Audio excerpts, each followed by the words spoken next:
What's up guys, and welcome to my Q&A. I have not done a Q&A in a very long time. I think the last one I did was with Steve, and that was back in like March or April. I asked you guys to ask me questions on my Instagram, and I got quite a few. So I'm gonna get to what I can, and we're gonna go from there. Alright, I'm looking and I have about 261 questions. So if I don't get to your question, I'm so sorry. I'll just have to make a different Q&A some other time. First question is from Hannah Walsh _fit. What is the hardest part about prep? I would say being hungry and constantly being hungry. Not having the feeling of feeling full for about 24 weeks. Is definitely difficult. It's good because it helps your mental growth just as much as your physical growth. I think that is my most favorite part of prep. How did you realize you wanted to become part of the fitness industry / bikini prep? From Ashley S05. I knew that I wanted to compete when I saw my parents compete back in 09. That was when I was a junior in high school. I saw them compete, I saw them go through the entire process, and I was like obsessed with it. I saw them on stage and I was like, oh my gosh, like I want to do this. I know that one day I'm going to be up there. And I just saw the way that they committed to a goal and stuck with it, and I think that's very admirable. And I also saw them grow a ton mentally. I saw them, you know, overcome different challenges. I mean, my mom, she prepped herself food, my dad food, and the kids food. And she is the type of mom who, you know, would do anything for her kids. She drives us here and there and just like balancing everything. I think that was just amazing to see. And I was like, one day I'm gonna be like her, and I'm gonna have, you know, this prep, but I also want to have like this amazing these amazing relationships in my family. So I think seeing them balancing everything really set me up for success for my own prep. And then I want to be in the fitness industry. I realized this also my junior year of high school. I actually went through an eating disorder, and it wasn't it was like I starved myself. Like I would only eat things that came through. So all vegetables. I tried to stay away from fruits because I had those in the bathroom. I tried to limit my protein. I eat intake, and so like I think that I'm gonna make an eating disorder video. There's a lot that goes into it, and I could talk about it forever. So if you're interested in hearing about that, comment down below. I don't think I've ever made a video in and of itself of the eating disorder, because it wasn't like I was trying to starve myself, but it was like a different situation. Desb __. What's up, Des?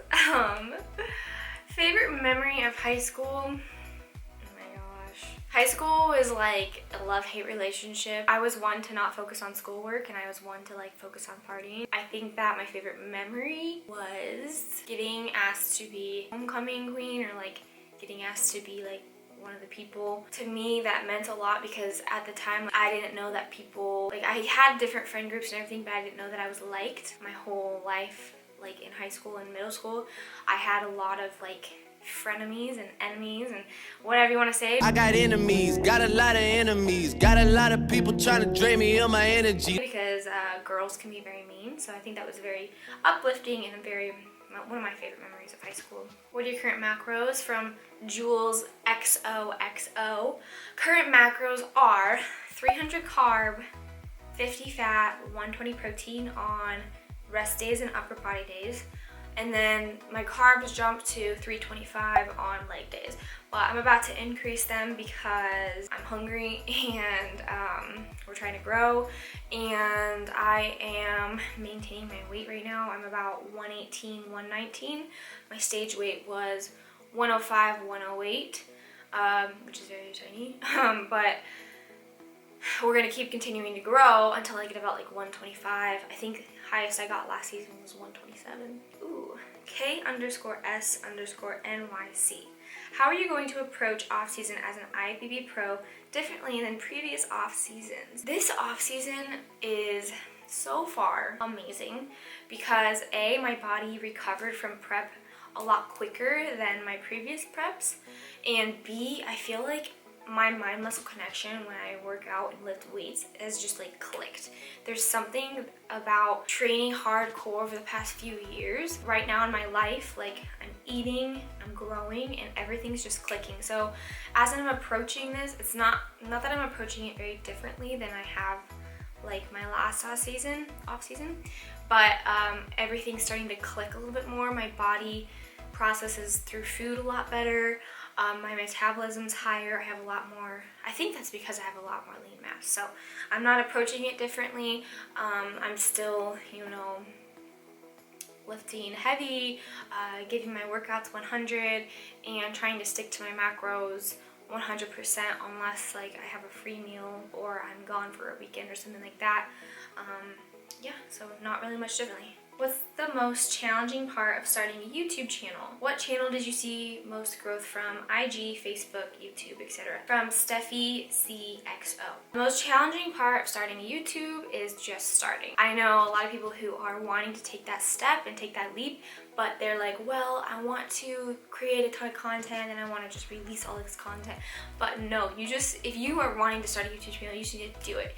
You need to come up with your first video, maybe like an intro about me, maybe like a workout, maybe if you're into like hair or beauty, maybe like a how-to video, and you just need to do it. Get something out there, and from there you just build. So I think the hardest part is just like starting.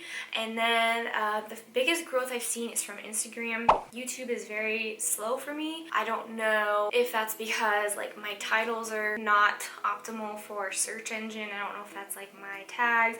I don't know if it's just me.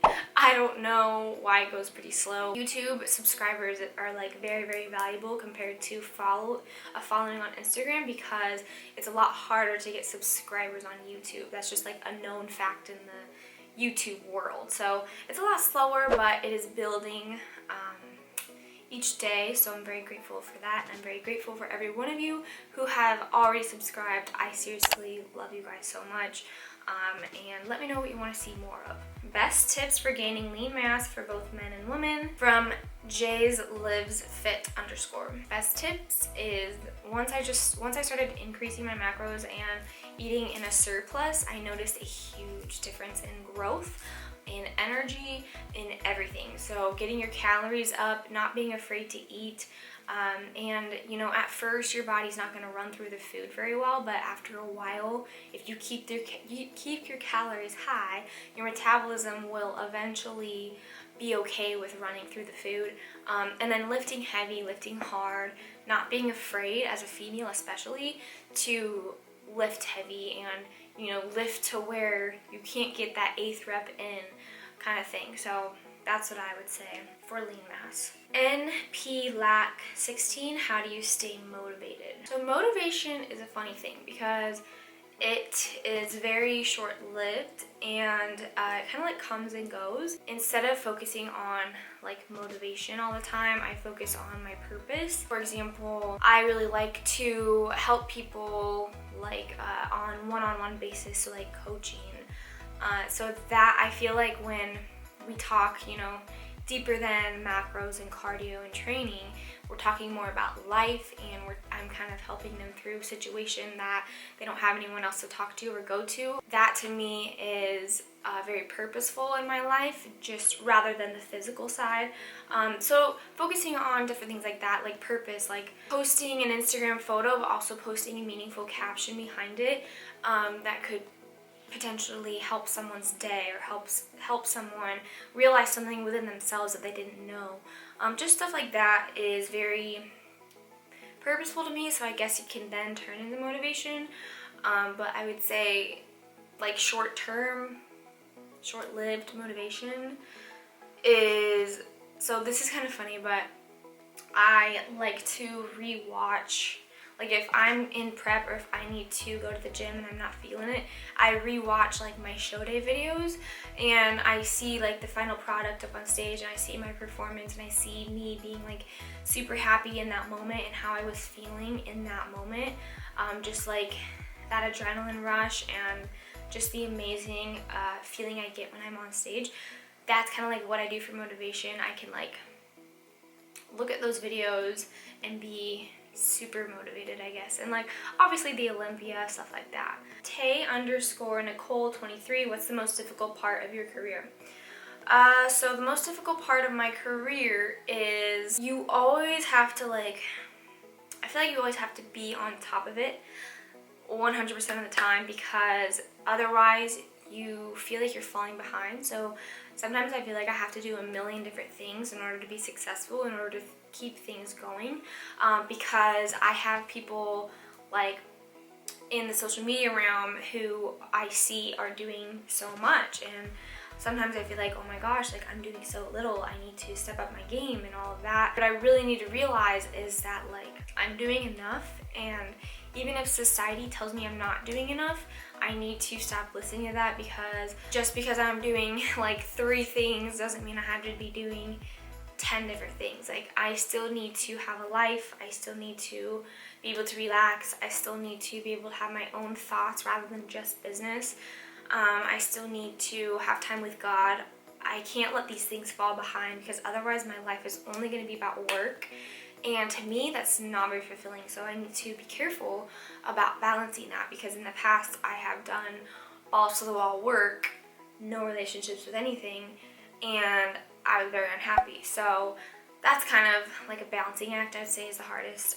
And also like negativity, because when you put yourself out there, it can sometimes backfire. And if you put out a quality in yourself, like say you're really funny and you put your funny side out on the internet or social media, whatever, and people start making fun of that, then you kind of want to like hide back in your shell and not show people that side of you. So I guess just like the negativity that social media can bring is kind of hard, but you begin to build a wall, and you begin to,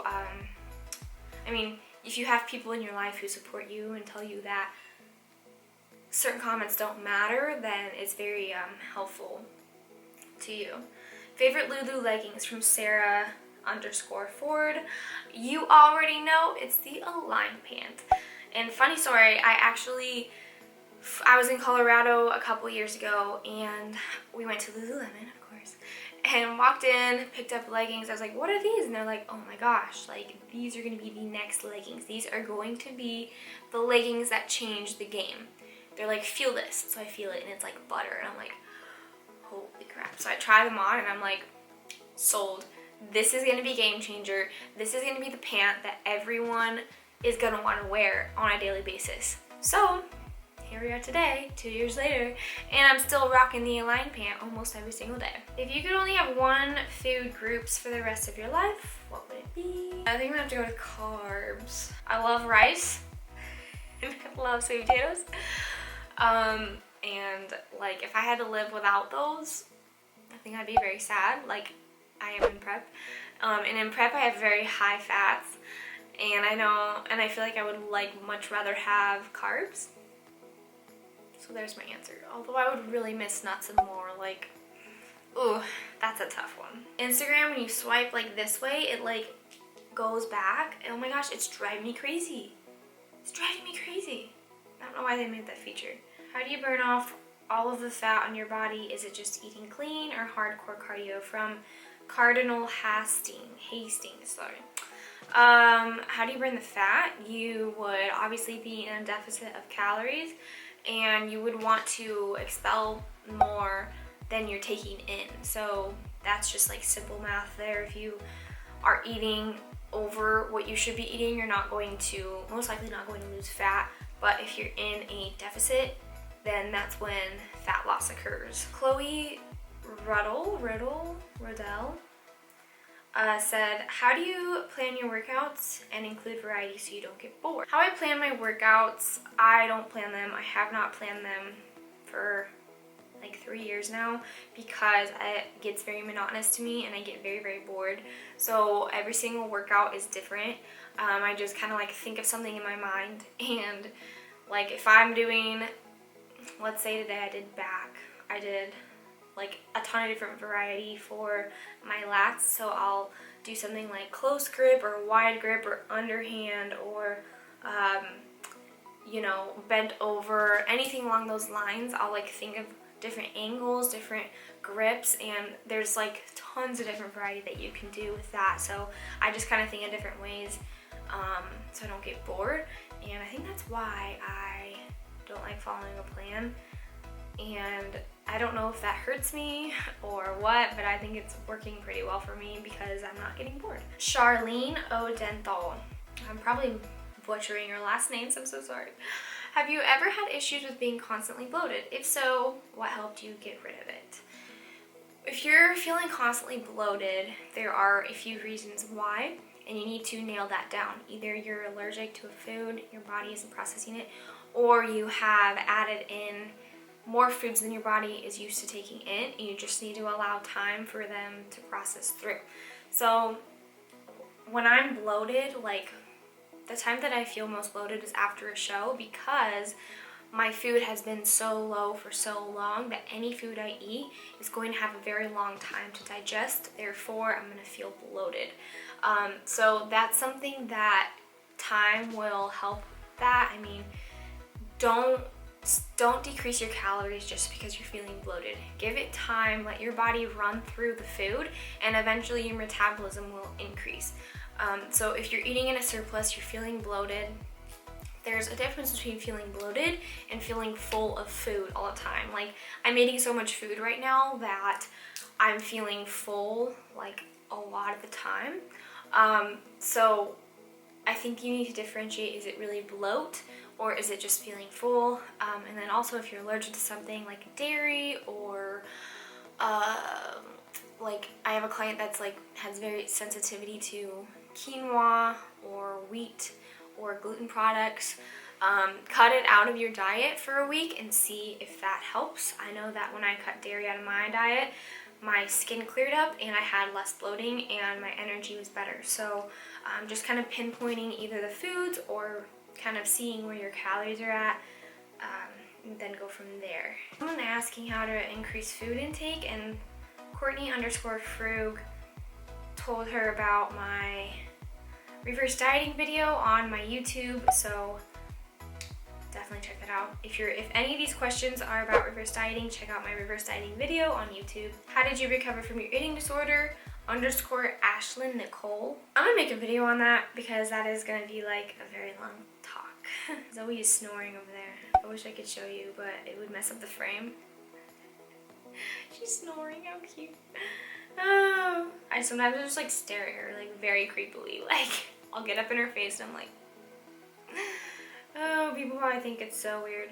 Paola Muniz Barbosa asked, what are the pros and cons of majoring in nutrition? What do you think about it? What made you want to major in it? Nutrition and dietetics are two separate things. So I wish that I personally would have went with a nutrition degree rather than a dietetic degree, because my senior year, I started to realize that, hey, I really don't want to work in a hospital or in a food service area, or I honestly don't need my registered dietitian and I don't need to do the internship. And I started realizing that after I had a summer internship at a hospital, which was terrible, by the way. I realized that I didn't want to work with people who didn't have that fire in them to change. I saw the way the dietitians worked in the hospital, and I saw the patients laying in bed not wanting to listen to what we had to say, and I thought that my purpose was not there. I thought that, you know, my purpose was elsewhere, and I just felt that within me. So that's kind of why I didn't go the registered dietitian route, although I did major in dietetics. I wish I would have went with just the nutrition degree, because in dietetics there's a lot of rigorous courses, especially your senior year, that just drove me into the ground. Like medical nutrition therapy was god awful. Micro and macro metabolism was so bad. But you know, now I know this stuff, so I guess there's a pro for that. But the cons were that it was pretty freaking hard. So if you're not wanting to be a dietitian, go with a nutrition degree. If you are wanting to be a dietitian, that's good. Good job. Sorry, Zoe's like snoring over there. I can't. Oh, if you didn't have the career path that you have had, what other job could you see yourself doing? Emily Anna Leave. I'm so sorry, I'm like butchering that. When I was in college, I was thinking I would maybe want to be a dental hygienist. I don't know why I thought that, because I don't even like brushing my teeth. I brush my teeth, alright? I don't want some negative comments about not me brushing my teeth. I brush my teeth, but I don't have a passion for that. Like my roommate in college loved teeth. Like she's gonna be a dental hygienist and she is going to kill it because she's obsessed with teeth. But for me, that wasn't me. Anyways, I think that I would probably like to be like a counselor of some sort. I really like listening to people and helping them solve their problems, and I just like that kind of thing. So I feel like I would maybe be a counselor or like a therapist. I think that'd be very, very cool. Will you be doing any meetups anytime soon? From tayfit_2017. Oh, love you too. Meetups, I kind of use expos for meetups because a lot more people are there and I can kind of like see a lot of you at once, so I kind of feel like expos are kind of like my meetups. But if I were to ever not attend expos or be with companies that go to expos, I would definitely think about doing a meetup. Lexi Vogler, how do you stay lean/toned and how often do you do cardio? I don't do cardio in off season, which I am in right now, so I haven't done cardio since July. I stay lean and toned, I guess, by reverse dieting, so I go very slow on increasing my macros. But there are some times where I will start to gain a little bit of body fat, which I'm okay with. Because that's when like I honestly feel like what body weight that I'm at right now, I feel good, like I'm sleeping good.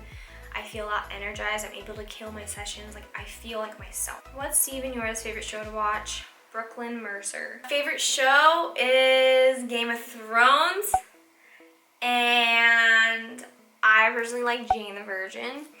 He doesn't love it, but he thinks it's funny because I hear him laughing when he's studying. So don't let him fool you.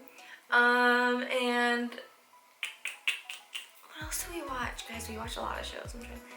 We really like, we used to love True Blood.